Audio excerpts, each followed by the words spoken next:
Friends, this is Sonia. Welcome back with another video. आज हम करने वाले हैं पार्ट नंबर 3, जो हम CDP की सीरीज़ कर रहे हैं, जिसमें हम चैप्टर वाइज क्वेश्चंस कर रहे हैं। उसका ये पार्ट 3 है। तो आज जब हम चैप्टर नंबर 3 के क्वेश्चंस करने वाले हैं, चैप्टर है आपका आनुवांशिकता एवं वातावरण का प्रभाव। इस चैप्टर में हम 22 क्वेश्चंस तो वो करेंगे जो आपके चैप्टर में होंगे, और उसके बाद जो 9 क्वेश्चंस वो होंगे जो आपके लास्ट ईयर एग्जाम्स में आए हुए होंगे। Let's start with question number 1। आनुवांशिक गुणों का स्थानांतरण एक पीढ़ी से दूसरी पीढ़ी में होता है। नंबर 1, सिर्फ माता से, सिर्फ पिता से, माता एवं पिता दोनों से, माता पिता एवं उनके पूर्वजों से। तो जब हम बात करते हैं आनुवांशिक गुणों की, तो माता पिता एवं पूर्वजों से होती है। तो ऑप्शन नंबर 4 आपका राइट आंसर हो जाएगा। Now move to the question number 2। शारीरिक एवं मानसिक विशेषताओं का माता पिता से संतानों में हस्तांतरण आनुवांशिकता कहलाता है। आनुवांशिकता के संदर्भ में निम्न कथन किस विचारक का है? जो शारीरिक एवं मानसिक विशेषता है ना, माता पिता से संतानों में हस्तांतरण होती है, तो ये कथन किसका है? तो ये कथन है जेम्स ड्रेवर का। Now move to the question number 3।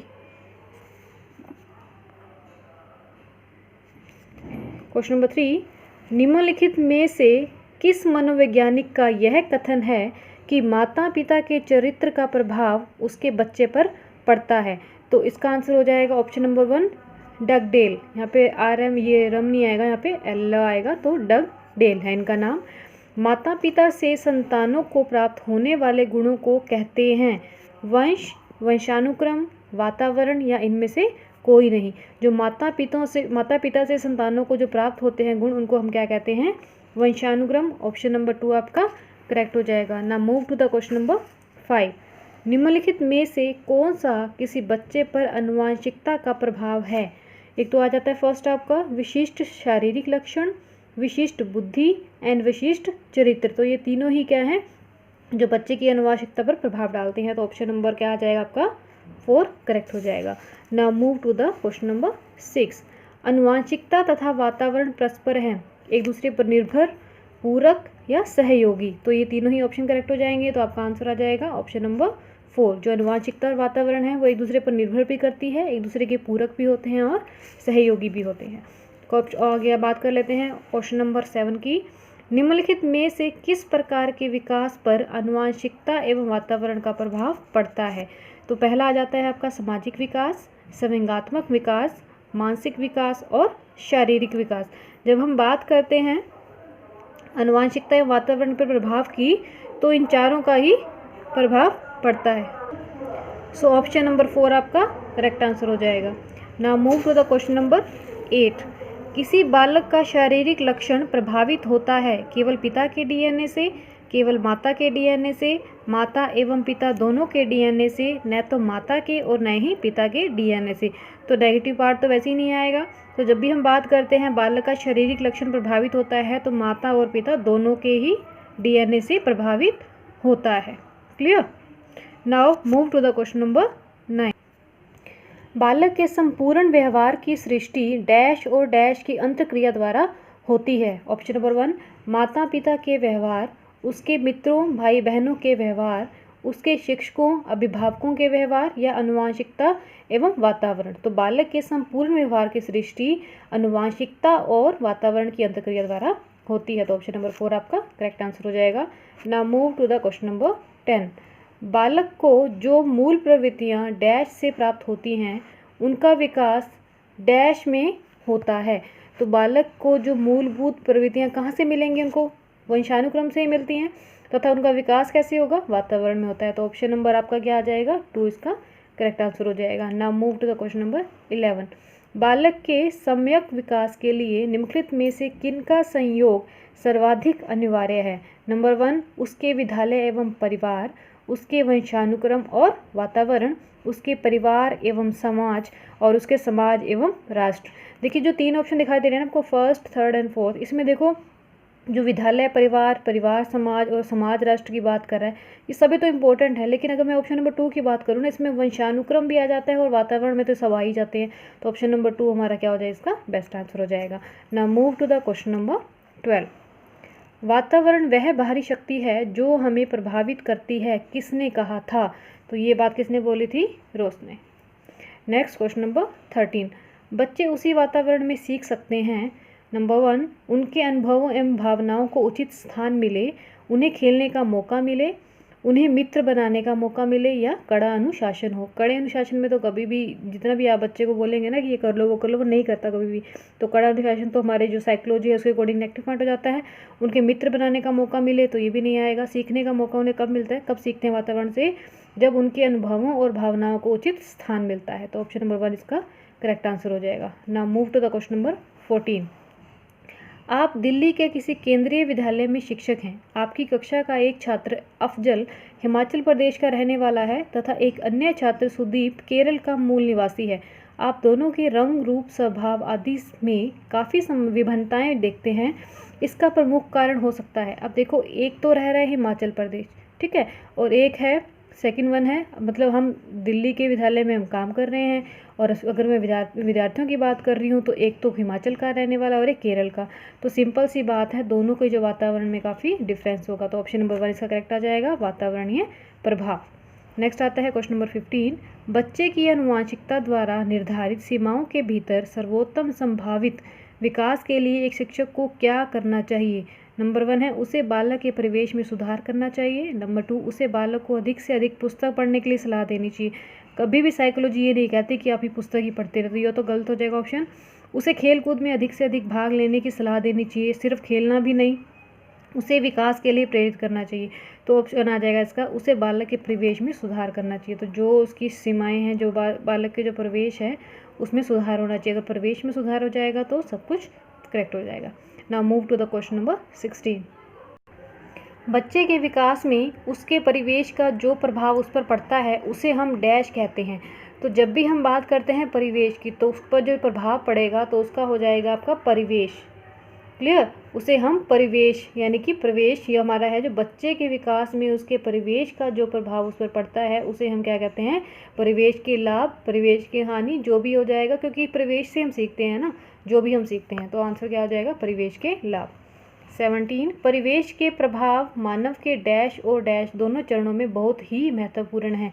अगर हम बात कर रहे हैं परिवेश की तो जो प्रभाव की बात कर रहे हैं, तो अगर हम साइकोलॉजी की बात करते हैं तो एक बच्चे का जो विकास है ना वो जब प्रसव पूर्ण ही शुरू हो जाता है। तो अगर हम बात करेंगे परिवेश की तो वो भी वहीं से शुरू हो जाता है, क्योंकि माता के गर्भ में जो बच्चा होता है तो काफ़ी इफेक्ट पड़ता है, जो माँ करती है, क्रियाएं करती हैं, जो खाना पीना खाती हैं, उस पर डिपेंड करता है। तो ऑप्शन नंबर 3 करेक्ट हो जाएगा, प्रसव पूर्व या प्रसव के उपरांत, option number 3। Now move to the question number 18, प्रत्येक छात्र स्वयं में विभिन्न है, इस तथ्य का मुख्य कारण क्या है। नंबर 1, भौतिक वातावरण, सिंपल बात है कि अगर भौतिक वातावरण है वो अलग हो सकता है, सामाजिक वातावरण और वंशानुक्रम, तो तीनों का ही इफेक्ट पड़ेगा। तो आंसर नंबर क्या आ जाएगा हमारा, और इसका करेक्ट आंसर हो जाएगा। आपकी कक्षा का एक छात्र कक्षा में रोज अनुशासनहीनता करता है, आप इस समस्या के समाधान हेतु निम्न में से क्या उपाय अपनाएंगे। नंबर 1, उसके वंशानुक्रम तथा वातावरण का पता लगाकर उसका सही दिशा में मार्गदर्शन करेंगे। छात्र को रोज पीटेंगे, पीटने वाली बात आ रही है तो साइकोलॉजी तो वहाँ पे सिंपल ही मना करती है, तो ये पीटना तो हमने है ही नहीं, तो ऑप्शन पढ़ने का फ़ायदा ही नहीं है। स्कूल से उसका नाम काटने के लिए, अब नाम बिल्कुल नहीं काटेंगे क्योंकि साइकोलॉजी कभी भी ये बात नहीं करती है आपकी कि बच्चे का नाम ही काट दिया जाए। उसको इलाज के लिए किसी अच्छे मनोचिकित्सक के पास ले जाएंगे। तो अगर हम बात करें तो उसके वंशानुक्रम तथा वातावरण का पता लगाकर उसका सही दिशा में मार्गदर्शन करेंगे। तो ऑप्शन नंबर 1 इसका करेक्ट आंसर हो जाएगा। Now move to the question number 20, बालक क्या है, उसकी क्षमता क्या है, उसका पर्याप्त विकास क्यों नहीं हो रहा है आदि प्रश्नों के उत्तरदायी तत्व हैं। नंबर 1 वंशानुक्रम, वातावरण, या इसका ऑप्शन है केवल ए और बी दोनों। अब अगर हम बात करते हैं बालक के विकास की, दोनों ही ऑप्शन आ जाएंगे, करेक्ट हो जाएंगे। तो आपका आंसर आ जाएगा 2 ए एंड बी दोनों। नंबर 21, क्वेश्चन नंबर 21, आज बाल अपराध की घटनाएं बढ़ती जा रही हैं जिसके कारण शिक्षण प्रणाली में जटिलताएं आ रही हैं। आपके अनुसार इसका प्रमुख कारण क्या है। ये आपका है दूषित वंशानुक्रम, दूषित सामाजिक वातावरण और दूषित परिवेश। अगर ये तीनों ही आपके दूषित हैं तो बच्चे में कहाँ से आप अनुशासन ले आएंगे, कहाँ पे मतलब जो भी वो घटनाएं उसके जीवन में हो रही हैं, जो बाल अपराध की घटनाएं बढ़ रही हैं, तो ये सभी ऑप्शन क्या हो जाएंगे इसके करेक्ट हो जाएंगे। तो ये सभी वजह हैं उसकी। नेक्स्ट आता है क्वेश्चन नंबर 22। ये हमारा लास्ट क्वेश्चन होगा चैप्टर वाइज। इसके बाद हम जो क्वेश्चन करेंगे वो क्वेश्चन होंगे जो आपके एग्जाम में ऑलरेडी आए हुए हैं। तो विकास की वर्तमान विचारधारा में निम्नलिखित में से किसका महत्व है? विचार आपकी वर्तमान विचारधारा की बात कर रहा है, केवल प्रकृति का, केवल पोषण का, प्रकृति एवं पालन पोषण दोनों का। तो जब भी हम बात करते हैं विकास की तो प्रकृति और पालन पोषण दोनों पे ही डिपेंड करता है। तो ऑप्शन नंबर 3 इसका करेक्ट आंसर हो जाएगा। Now move to the question number 23। अनुवांशिकता को डैश सामाजिक संरचना माना जाता है। तो ये आपका एग्जाम सीटेट जून 2011 में आया हुआ क्वेश्चन।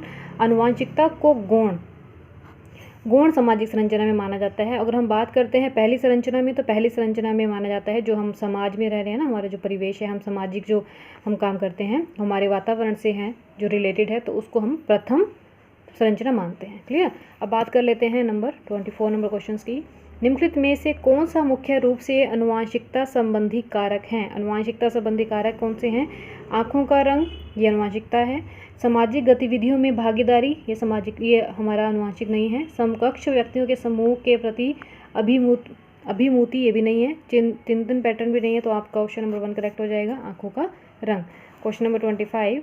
निम्नलिखित में से डैश के अतिरिक्त सभी वातावरणीय कारक विकास को आकार देते हैं।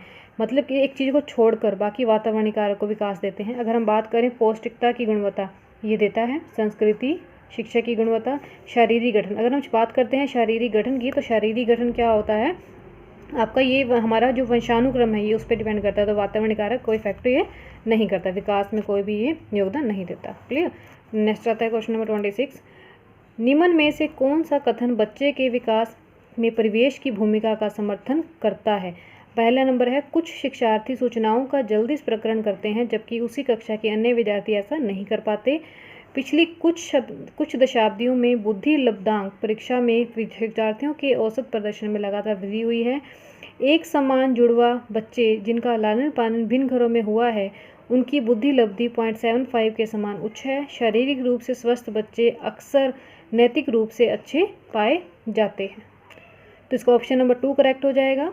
पिछली कुछ दशाब्दियों में बुद्धि लब्धांक परीक्षा में शिक्षार्थियों के औसत प्रदर्शन में लगातार वृद्धि हुई है। Now move to the question number 27। मानवीय विकास में अनुवांशिकता एवं परिवेश की भूमिका के संदर्भ में निम्नलिखित में से कौन सा कथन सुनिश्चित है? तो इसका ऑप्शन नंबर 1 हो जाएगा करेक्ट आपका। विकास के विभिन्न क्षेत्रों में अनुवांशिकता एवं परिवेश का सापेक्षित प्रभाव प्रवर्तनशील है। Now move to the question number 28। प्रकृति पालन पोषण वाद विवाद के संदर्भ में निम्नलिखित कथनों में से कौन सा आपको उपयुक्त प्रतीत होता है? अगर हम बात करते हैं तो इसका ऑप्शन नंबर 4 करेक्ट हो जाएगा। 4 में क्या दिया हुआ है आपको? वंशानुक्रम तथा परिवेश अभिन्न रूप से एक दूसरे से गुथे हुए हैं और दोनों विकास को प्रभावित करते हैं। Now move to the question number 29। क्या बच्चे इसलिए भाषा अर्जित करते हैं क्योंकि उनमें अनुवांशिक रूप से ऐसा करने की पूर्व प्रवृत्ति होती है, या उनके माता पिता प्रारंभिक अवस्था से ही उन्हें गहन रूप से सिखाते हैं? यह प्रश्न आवश्यक रूप से दर्शाता है। नंबर 1, क्या विकास एक सतत प्रक्रिया है या एक असतत प्रक्रिया है? तो आगे हम ये क्वेश्चन तो करें, विकास तो क्या है, एक सतत प्रक्रिया है जो चलती ही रहती है। भाषा के विकास पर संज्ञान का प्रभाव, या प्रकृति और पोषण पर बहस, या बहुकारक योग्यता के रूप में विकास पर चर्चा? तो इसका आंसर हो जाएगा प्रकृति और पोषण पर बहस।